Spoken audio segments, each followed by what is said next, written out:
Hey guys, it's Celine and it's Monday again, the 29th of November. This is my second attempt at this video. I also have me a cuppa viennois, cocoa and coffee mixture with oat milk in it. Nice, I recommend. Hoping that it'll sort of lubricate my throat here enough for me to tell you what it is that I have on my mind. I noticed that I tend to get really rambly. I don't know if you noticed. But yes, I tend to get really to the point where even I lose track of my own, whatever it may have been I was wanting originally there. And it doesn't get, no, that's not what I'm here for today. Because what I have to do here is kind of complicated, where it's going to be partly Tummo check-in, Tummo progress report, witchy check-in with a lot of, weird and complex things, but also some really simple conclusions that I'm coming to that are like, okay, so it's always been about that kind of a thing, So I want to share those with you and put this out there because it's worth it. Otherwise, it ends here, it ends right here with my process for the time being. So I have been going through, over the past couple of months, really, I have been going through a part of my Tummo process where it has become relentlessly more and more personal. I have been at the same time fascinated by how this came to be, how it actually works with the Shakti. I was even thinking of doing two separate videos about how the Shakti, I will just continue on talking about this stuff anyway, so I may still, bring these things out in a different light as we proceed through the winter and so on. The interesting bits are, where does it stop being a yoga or an exercise kind of a mode or a meditation or an energy work? And where does it stop being those things, where it's an activity of some sort, whether inside or out? And where does it become something else altogether? Where does it change my world? Where does it change me? And what does that look like? What does it feel like? Okay? I've been fascinated by how this is working out for me. It turns out that I had to practice my Tummo, the way I do this, which is a Kundalini yoga process where you transform your Kundalini energy into a next level, easier to handle but not less powerful mode of itself. Okay, this is the key to Tummo. Not breathing, not any of the other things, not even the inner heat, although there's loads of that. It is about using, I have still not found an Indian website, Indian culture-based Veda, based website or text that explicitly refers to what the Chinese call the Dantian. The Dantian are known from Qigong and martial arts. Okay? This is all I am going to keep on saying about what the Tummo is, unless we enter a different world and it will actually be possible for me to teach people this thing. It's all possible. It's all an option, really. For me, as far as I'm concerned, I could start doing this now. But it's not only my choice. It's not only whether because it's tough. Tummo is tough, okay? And certainly this personal part of the Tummo, which is what I would like to call, what I am going to describe here today for you with my recent developments and all my things, The personal Tummo, it is bliss. It's wonderful. It's glorious. And I think anyone will end up, no matter what their sort of a starting block position situation was when they started on the procedure or the adventure, they will discover who they really are. Yeah, they will find the strength, because Tummo is all about finding the strength and then using it, putting it there where you can use it. And the Tummo transformation process of the Shakti energy actually allows you to do that. It allows you to stick the energy right here or right here, depending on, and this is symbolic, okay? This is not my hand. I'm just pointing out that there may be minute differences, but you get to tell where it goes in Tummo. Yes, you're wielding a team of 6 fiery horses that are larger than you are, but you get to say where they're going. It's always like that. So it's really very interesting. Anyway, I have been fascinated recently by how I got to the personal Tummo, okay? From a situation where at the beginning of, let me say the summer, for example, the period in July, for example, around about there, where it was still just energy work, where it was still, I suppose I had a certain notion of where my chakras were at. I had definitely a lot of sense of a lot of inner channels that the Tummo energy was inhabiting and starting to make habitable for itself, and so on and so forth. I had a lot of times where, especially in my chest area, I felt that there were moments, times, periods, maybe a day or so, that it was actually quite painful in there in a particular spot where a work was being done. So, but it still felt like this is a place and a situation, and I notice I have ink on my thumb. That looks weird, but it's just a bit of ink from edging my cards here.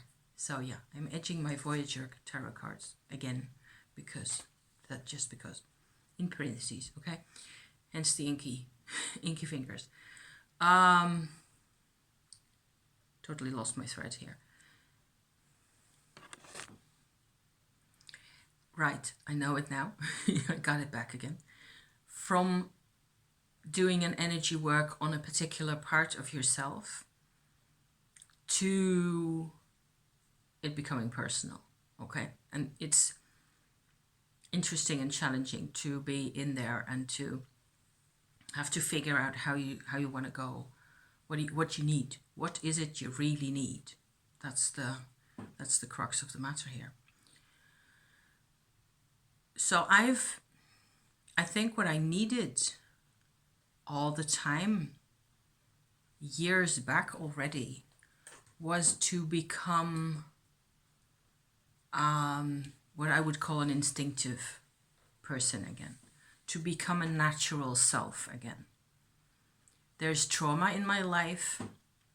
There was a lot of trauma in my background, in my family history, layers upon layers of it. Goes back all the generations that I know. I do not know anybody in my family who isn't in some way or form traumatized by the past, often at second hand. So people my generation or slightly younger don't show it as much, but there's still a lot of them have still all sorts of issues about not being able to talk about themselves, not knowing themselves well enough, not feeling emotionally free enough to do what they enjoy.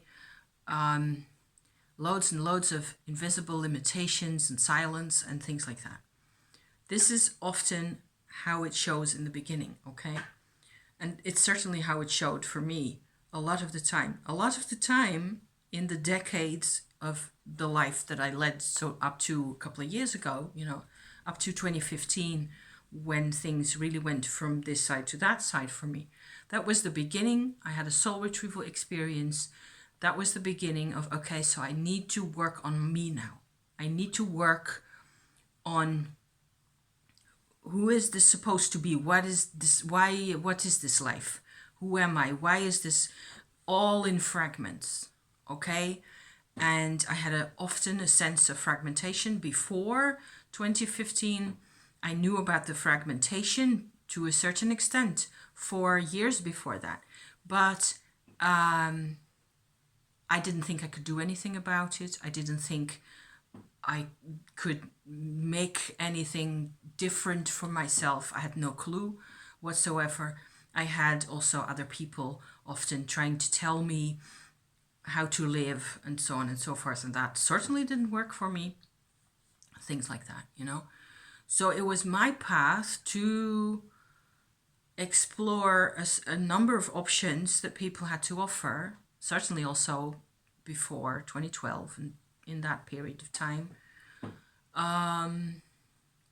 But it was really difficult, and I had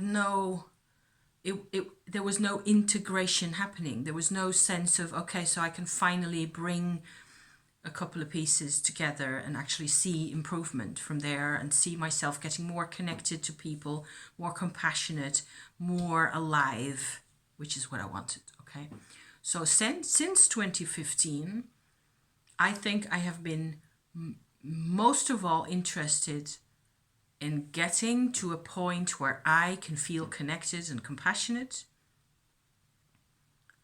where I can be a part of the tribe of humanity without feeling completely lost, without feeling like everybody is about something that I don't understand, things like that. You know, I'm just picking a couple of things out of the air here that were to describe what it was like, what it used to be like, because I have to, in order for you to see, or for me to be able to tell you eventually, you know, what this is, what happens with Tummo. I think what happens with Tummo when it becomes personal, first of all, I think it depends on who you are and how dramatic one's levels of disintegration or fragmentation inside were. It depends on how much Tummo you have to do to achieve a certain result. It is quite possible for many people that just a first Dantian underbelly level Tummo activation, energy activation, will already reset their sense of well-being so much that you might as well say it's enough for them.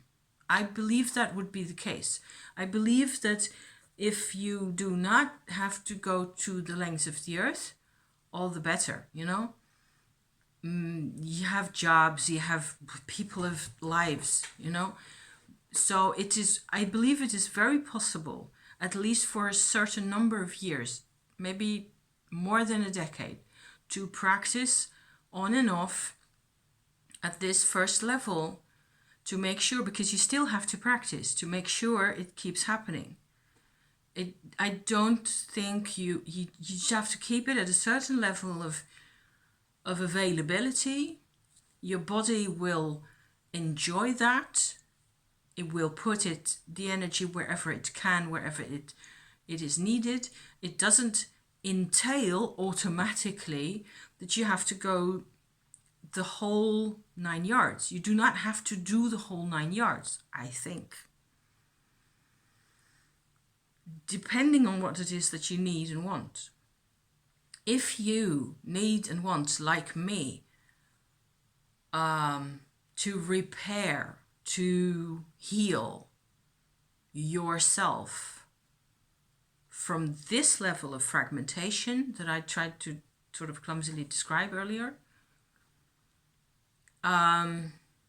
more work is necessary. Certainly levels 2 and 3 will be necessary. But for me, what made the biggest difference was doing the out of the skull, so-called, that I always called Trikaya meditation, because that's how I learned to, you know, from the internet, nowhere else, no gurus, no teachers for me, none of it. And then taking what I tend to call the Buddha energy from up there through my body back down into the earth again. That process, that is what I end up mostly calling the Trikaya process, is because it can get really intense and you really don't know what to do with all the energies. You want to incorporate that into your life, incorporate that into your body and whatever's available to you, but it tends to be way too much it just completely burns the fuse, so to speak. What I found most useful to do is to not stay up there, but to bring it back down through us into the earth again. That process, so we are well into advanced Tummo territory here.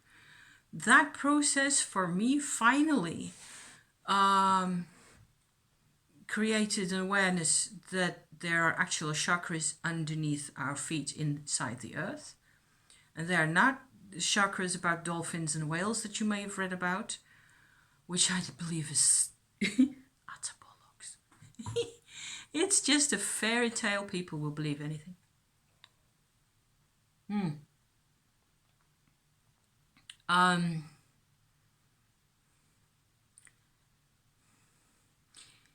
I don't want to take people, I don't want people to take away the whales and dolphins. The whales and dolphins are amazing, okay?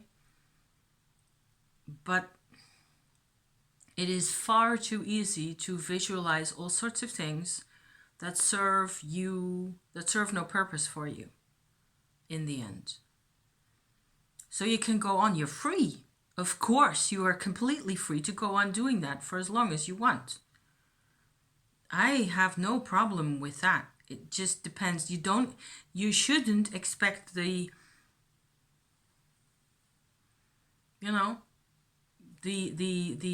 visualized energy centers, or whatever you want to call those, to solve for you things that they cannot solve. It's like asking Snow White on the phone to come and help you to do the dishes. I don't think it's going to happen. It's not very likely. So unless there's a remote possibility that I'm entertaining here, that actually your consciousness of this place underneath your feet in the earth is in fact deeper than that, there is a real connection there, okay? And that the connection is deeper and more energy effective than... That's quite possible. Why not, And then you can actually get more from it. What I noticed is that for me, activating those chakras that I have sort of cobbled up names for by now, working with these chakras allowed me to learn finally to distinguish in a vibrational sense between the vibrations of my tribe, or tribes plural, that I descend from physically, that my body descends from, and myself on the other hand. Okay, so for me that has been like a flash of lightning only over a period of several weeks, where my brain just had to be reprogrammed with this information completely. And it's been a lot of work, and I'm kind of hoping it's done now. So because I've got this figured out and I know now where it is that I'm going with this. The interesting bit about how this becomes personal Tummo, okay, with the under-earth chakras and the distinction between tribe and self that I've already referred to a couple of times in my videos recently, is that I finally can sort of figure out how to acknowledge everything that has happened to us and to all of us and to myself without disintegrating again. And it's strange because that is really painful. So that's quite a painful, emotionally painful process. It means there is no boundary. There is no end to the empathy anywhere. It means that I am 2 years old again with my mother in her state that she was in at the time. Personally, I am not distinct from her, because you're not when you're 2, obviously. But by now, I'm actually capable of processing how that feels, what it feels like, what it does to me. And I don't really, it makes more sense now. I can sort of see them. I see what happens to them. So I suppose that is kind of a boundary. I see them, my parents, grandparents, everybody else, as separate individuals from myself, which was the only element that I was missing, of course, when I was 2 years old. So I can vibrationally see them as different people. And even though as I say this, there's a whole, it goes whirring around in my brain, because there's even more information about each of them. It's kind of scary. Personal Tummo is kind of scary. I can see my mother growing up in Indonesia. I can actually see her. I can actually detect for example, the way the seasons were really different in the super tropical environment that she grew up in as a kid, compared to what I know, which is Europe, It's the first thing that comes to me. But there's loads and loads more. So maybe mental and emotional overload are the biggest dangers in this whole process. Then again, I think that I invite this kind of stuff in. So I kind of invite the overload even, because I have this huge sense of pride that I can figure this out anyway. I can, I can do this. It'll take a while, but I can do this. I'm not scared. That kind of thing. Until next time, when she breaks down again, and it's all way too much, of course. But that tends to pass. It just tends to occasionally, it gets, whee, and you have no idea what you're dealing with. But you can sort of pick up on so much more, okay? Which leads me to think that it's all there anyway, and you are picking up on it anyway, all the time. And all we are doing the whole time is blocking stuff out, the whole time. And we're really, really good at that, blocking it all out endlessly. It's miles and miles of no traffic at all. So emotionally, this has been quite tough. Confronting myself with all this baggage and all these things, even though I could see myself as more separate from them than before because of the tribe part and the self part. I can also see that they are connected. The self and the tribe are actually connected to each other. There's things going on down there that we have no idea of and that I can't even begin to describe, because I haven't done it enough yet, not enough times. I had the sensation, just as an illustration before I go on with my other point, which is still to come, here. I had a sort of a clue that it would be nice to give my Earth Star chakra, which sits right underneath your feet, just inside the earth, that is not yet a tribal chakra, but that is closest to your body, actually, the Earth Star. That would be nice to give it a massage like that.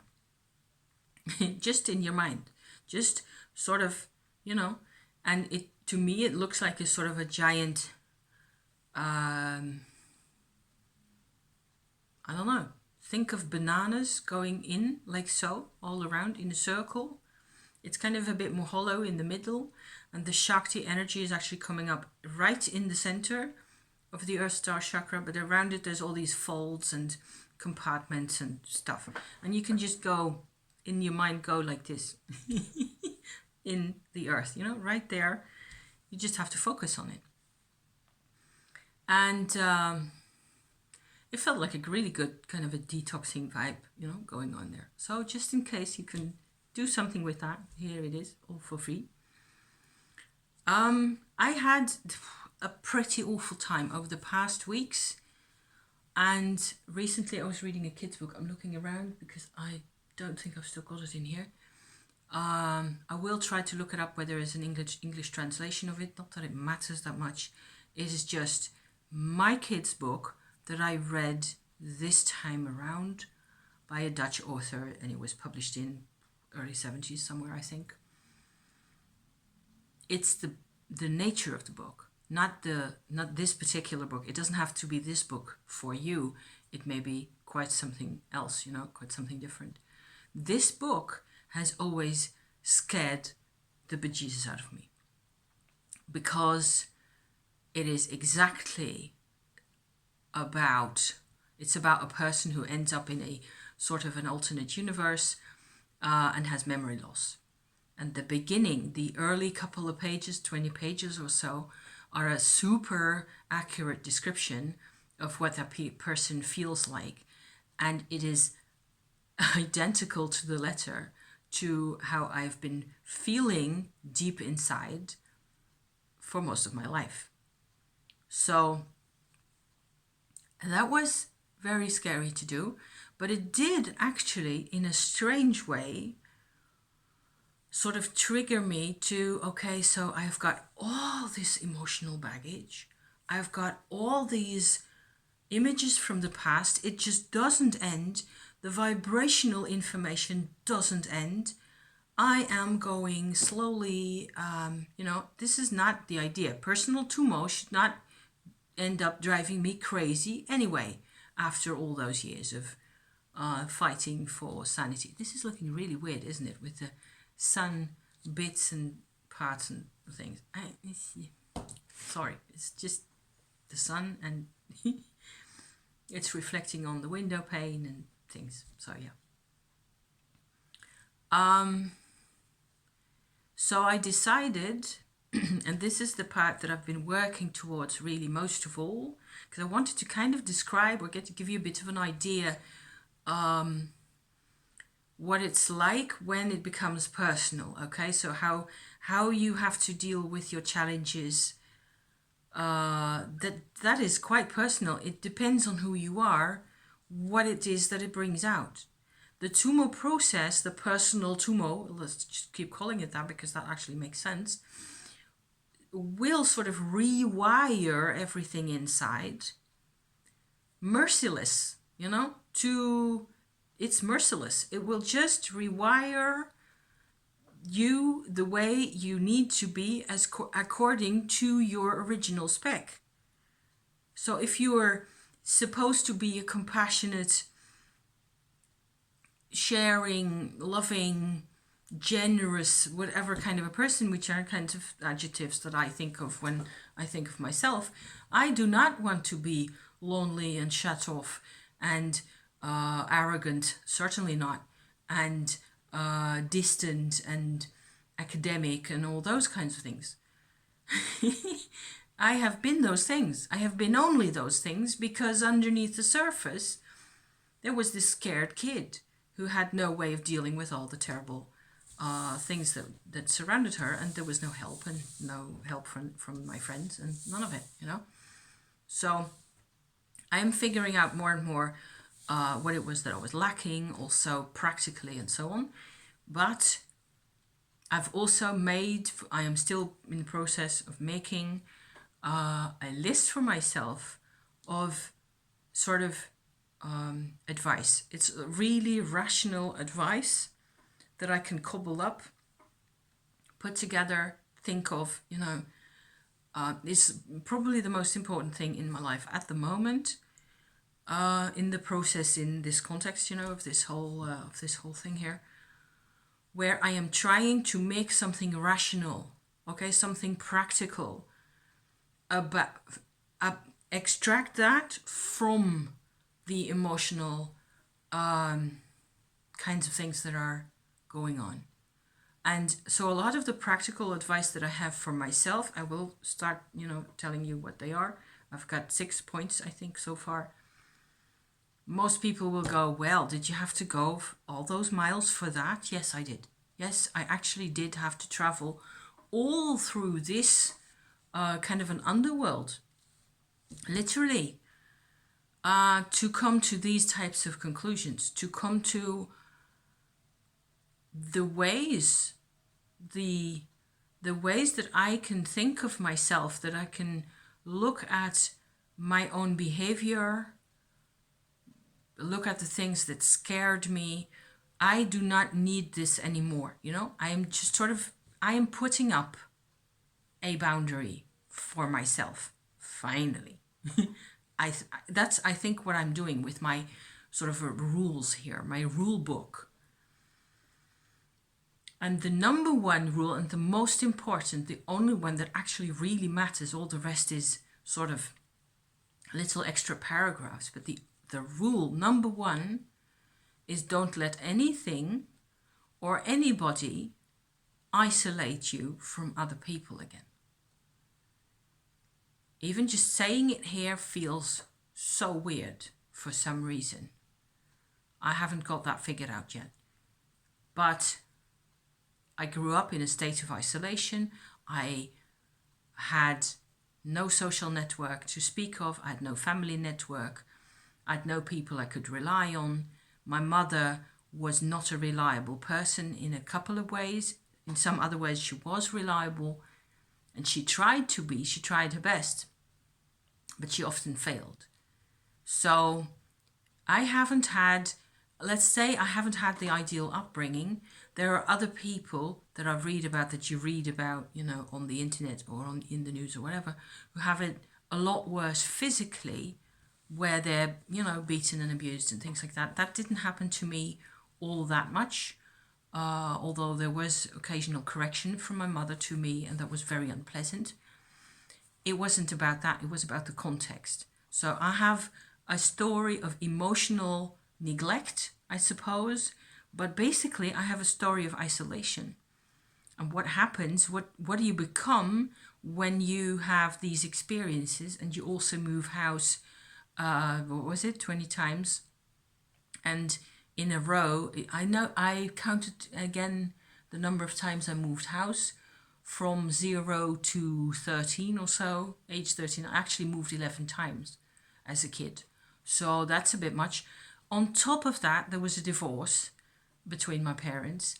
On top of that, there was war trauma in both of their lives. So they were really, really disconnected people themselves, all of them. They had all sorts of reasons why they acted the way they did. This is not abnormal. This is not a kind of a situation that is like very crazy, unusual or anything. This happens a lot more times. And it took me long enough to, get here where I actually can talk about this. And I think it's certainly important enough to share, But the isolation, the thing that happened for me that was most often a big problem was where I was in a position with people where people have some form of authority over me or over a group of people, where people are responsible for us and they have to tell us what we're supposed to be doing, that kind of a thing, just on the work floor, or even not necessarily my own work floor, but in some type of context where that people just behave that way. What happens is that there's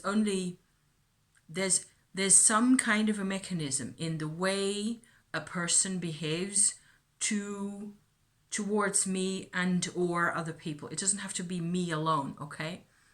Just some kind of an attitude issues going on, where what actually happens is that this, let me call this person the authority figure, okay? They have a habit, there's a hidden trick somewhere that they may not even be aware of themselves. What they really do is create isolation for the others. It's a power strategy, okay? Where people are sort of brought into an illusion that either what they feel or think isn't important enough, what they experience isn't real, then it becomes gaslighting, you know? Something we've talked about a lot recently on the internet. But there may be all sorts of other more subtle ways. I'm trying to sit over to this side so the sun doesn't shine into the whole world like this. There may be all sorts of strategies that are completely subliminal, completely subconscious, that still work, operate according to this principle being the person who has not got the power in the situation is made to feel isolated. Maybe in a crowd of 20, but you are still, and one of the ways that this actually works, I think, is by for example, the ways that it is really visible, that comes to my mind right now, is when somebody blames somebody else. Especially for not having enough of a sense of responsibility. Okay? This is how I grew up. I'm giggling because it's horrible, you know? When they make you out to be irresponsible, they set you apart. They set you aside on your own. And it may be half a sentence. And your day is gone to hell. Okay? This is tough stuff, but the isolation mechanism, okay, so coming back to my own advice to myself here, my advice is don't let that happen. See it when it happens. I hope I can. I hope really do that I can keep track of this thing when it happens, when it comes flying into my face again. I do not need to feel isolated. Okay, I am done feeling isolated from other people. I am part of the human tribe. There is nothing anybody can say, and that includes myself, because I notice in myself all sorts of behaviors. I can be quite fearful of strangers on the street, for example, or on my little walk around the park that I have often enough shown you guys, you know, where there are just moments where I will go like, oh dear, there's another person walking in the park. Duh, there's another person walking the park. Everybody enjoys the park. Don't be stupid, you know? Having said that, I have had uncomfortable experiences being alone again out in some type of a random neighborhood somewhere in Europe where I did not feel safe. So I have plenty of reasons to be fearful and to feel, you know, this as a problem or whatever I feel at that time. My second rule in my little journal book here, there are no emotions that you shouldn't take seriously. Okay? You, all emotions, don't second guess yourself. It's actually my catchphrase here. You need all types of emotion to be human. That's a lot. It's a lot of emotion. It's anger, it's self-hate, it's all sorts of ugly things. But it's all part of the human circus, right? It's the human circus is just like that. Number 3, my rules, I'll just go on trucking here with my rules. My number 3 rule is be patient.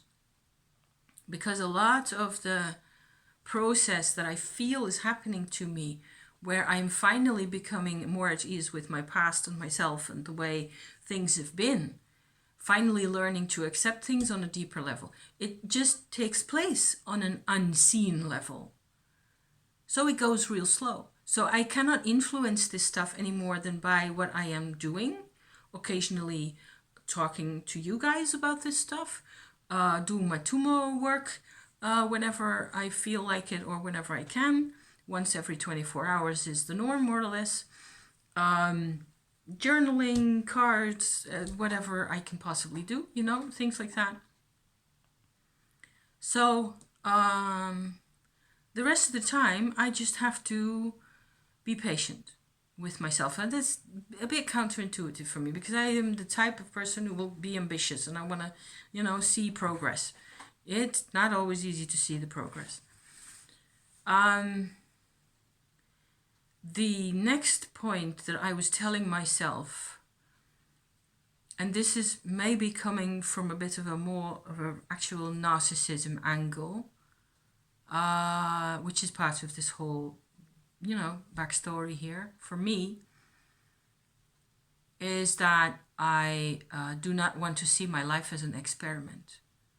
So I have been so distant, so dissociated from all the things that I have that occasionally, that tendency. So I told myself also to not see emotions either as an experiment. Also, the Tummo is not an experiment, okay? You're a guinea pig, but it's not an experiment, okay? Something like that. Did I have another one? Yes, I had one important other one. I own my life. So that came from way down into the soles of my feet, basically. Let me see if I can shift around. No. The sun is doing this, So high sunshine. It's actually rather pretty. It's going to be up there for 15 more minutes and then it'll be towards the sunset again because it's quite wintry already. We had actually a bit of snow, just like a teeny layer. So I own my life. I own myself. I am responsible in a way, but it's different than that. It's not like a burden. And it's like you're really always saying the same thing. Taking charge. It's not being decided for me. Things aren't decided for me again anymore. Not by my parents, not by teachers, not by... And I used to be really headstrong and to resist people interfering in my thoughts and things like that. But this is different. It's like I take charge. It's an active thing. And it doesn't have anything to do with anybody else, really. So I felt that was really cool to experience. It was something that came blooming out like that. And there's a couple more points, but they're slowly, getting a bit smaller. They're points that everybody keeps telling you anyway. You're to let other people help you. You're allowed to give up sometimes. You're allowed to... you don't have to do it all alone anymore. You're allowed to be safe. You're allowed to feel safe and to feel comforted and things like that. In all the travails, it's been crucial. It's not like it's not important. It's just that it's a bit more... It's part of the whole thing. It's just that there are things that are sort of way up there, like not being isolated and I own my life. It's nearly as if they're yin and yang of the same thing in one way or another, where I was so badly isolated. It just doesn't make sense, and it was so awful. It was bloody horrible. And so the interesting thing afterwards, after having penned all that down and said it all here and tried to explain it all properly. What I find extraordinarily interesting in all this is that to the Shakti energy, apparently both the tribe and the self are part of what the Shakti or the Tummo energy thinks is you.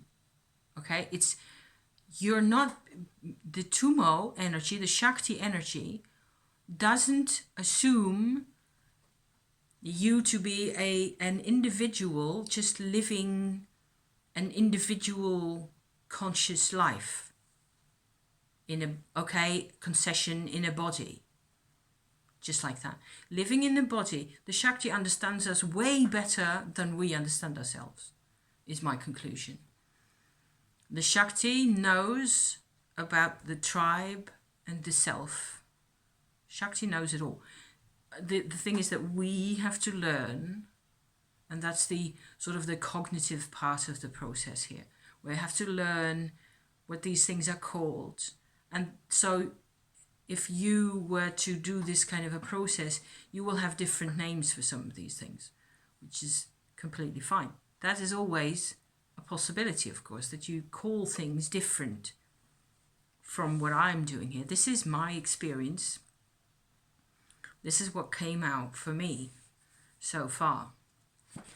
So I think I actually made some kind of sense today in spite of the glare of the sun.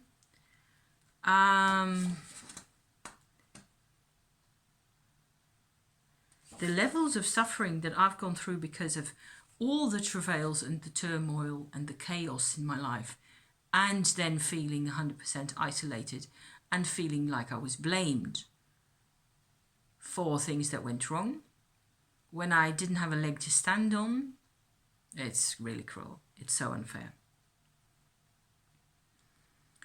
And another way of describing, this is my final note here, I've got a final note in my journal here that I will just tag on to this whole story with my notes to self, and my approach is different. So there's a very emotional, there's a vibration approach, there's an emotional approach where you have to process whatever comes to you, and that takes time, and it may hurt, and it may hurt a lot. However, with Tummo, it doesn't hurt forever. And especially if you let yourself feel the things, it will subside, and there will be tears, but that's okay, you know? So that's why emotions are okay. They're part of you.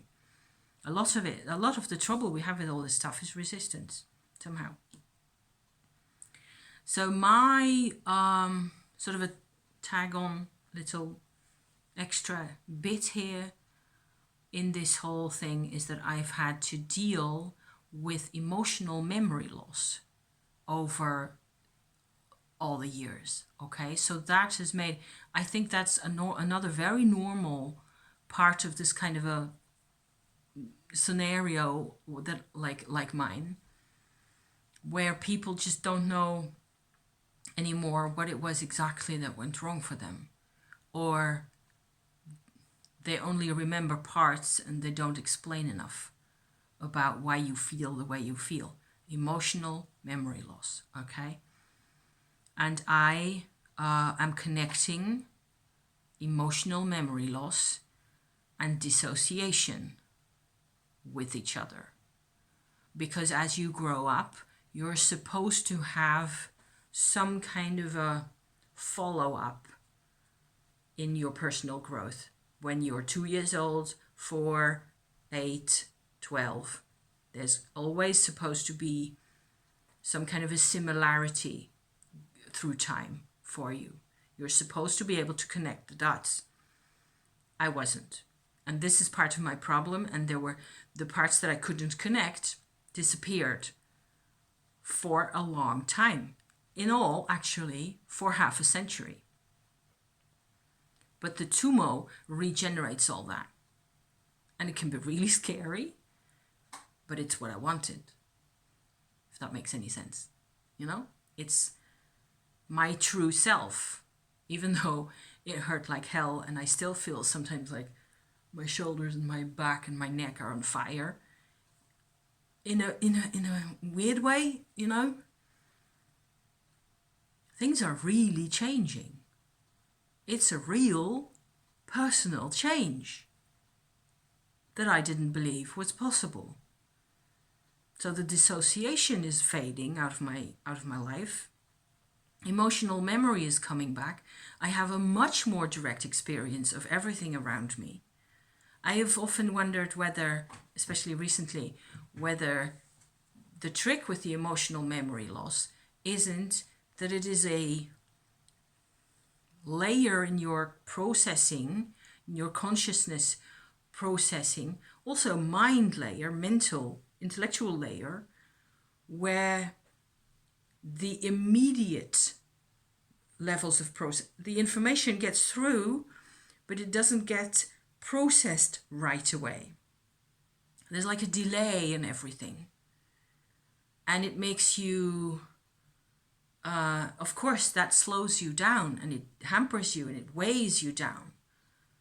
Because there's like, and what happens for me now is that everything's much more immediate. And it's sensory and physical, but much more than that. And it's in all the corners of my life where the Tummo, the personal Tummo, has actually sort of crawled in there. And a lot of times I have had to let it do that, or make it do that. Make it enter my chakras, make it enter areas that I could feel in my solar plexus and my heart areas where I could feel that there were layers there. There were still, like gnarly tree ring parts that were just all rolled up like that. But sometimes you just have to kind of push the Tummo in there. I've spent nights doing that, with sleep spaced in between, and each time I wake up, I'm further into the process. And it's so intense. It's so intense. It's intense while you're doing that and afterwards, but it's so worth it. And so looking back on my life, I come back again to also the practical points again. What it was that caused me to lose so much of myself. Because I worry about that.